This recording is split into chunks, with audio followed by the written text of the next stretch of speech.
Last but not least, minute rice. Now, why minute rice? Why not a great big sack of just normal plain old white rice that'll last for 10 years or more if we vacuum seal it and stick it in a bucket? Because if you looked at what we had there, some of the items we had are pretty quick preparation, the lentils and the macaroni. Some of the other items, though, the garbanzo beans and the cranberry beans, they're going to take a long time to prepare and need quite a bit of energy to prepare as far as fuel.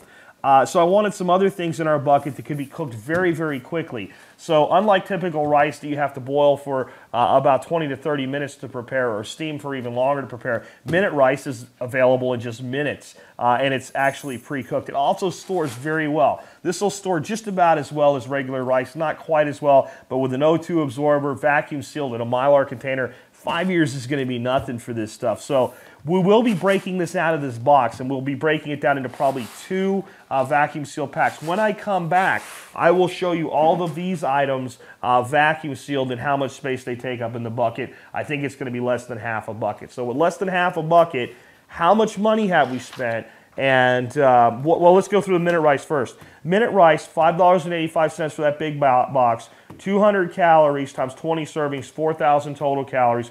Carbohydrate and protein breakdown, very protein deficient, completely fat deficient, 900 grams of carbohydrate, only 100 grams of protein. People think that rice is a decent protein source. It's actually a terrible protein source.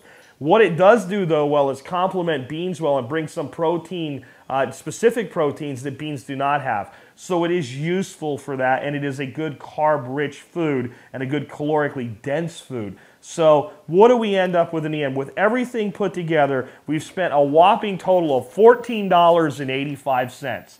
And with $14.85, we've put away 13,800 calories, 3,016 grams of carbohydrate, 834 grams of protein. That's not really that bad of a ratio for the protein. But with fat, we're severely deficient with only 60 grams of fat. So again, we'll need to do some things with the bucket or with an adjunct that'll compensate for that.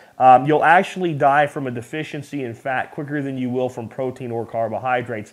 You'll die from a protein deficiency fairly quickly as well. You can go a long time as long as you have enough calories from fat and protein with no carbohydrates. And you might have some ketosis and things like that with your kidneys, but you'll survive. The 2 things that are absolutely imperative to your survival from a dietary standpoint are going to be your protein, your fats. We need to remember that. We have this low-fat obsession in the United States, but when you look at storable foods, it's almost never going to be a problem.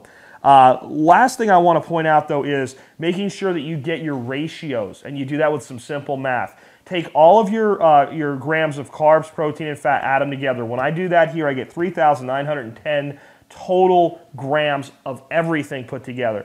And then all you do is you take your grams of fat, for instance, 60, and divide by your total number. So 60 divided by 3,910, we get roughly 0.01 or 1%. We get 22% protein, and we get 77% carbs. I'd like to see that ratio swing a little bit more protein, a little less carbs, and a lot more fat. I'd like to see the fat up in the neighborhood of your total dietary intake of 15 to 20%, especially in a survival situation where you're enduring more things. So we have a lot of work to do there, but this is going to be a fun project. Please post your comments, suggest new things that we can add to the bucket, and remember, we're going to bring in more protein and fat from a third container that's going to be designed in a different way because it doesn't either need to go in the buckets or it's not going to be designed for quite that long-term storage, and we'll be rotating it through our pantry. So hopefully we'll come up with a good solution by the end of this. This has been Jack Spirko with another Survival Podcast video.